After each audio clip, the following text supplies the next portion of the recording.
সর্ষে বাটা করছি, পাবদা মাছ করব, তার জন্য পোস্ত বাটা করব।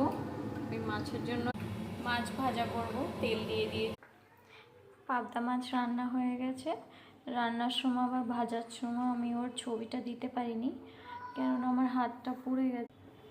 ভাজতে গিয়ে আমার হাত পুড়ে গেছে অনেক জায়গায়, এই দুটো আঙুল খুব খারাপভাবে পুড়ে গেছে। আর করলাম মাথা দিয়ে কি বলে ওকে, কচুর গাঠি আর সিম দিয়ে একটা ঝোল করেছি। এখন ভাত বসিয়েছি, ভাতের মধ্যে উচ্ছে সেদ্ধ দিয়েছি, আমার শাশুড়ি খায়। ওরা দুজনে পাশের বাড়ি গেছিলো, ওখান থেকে ফিরেছে।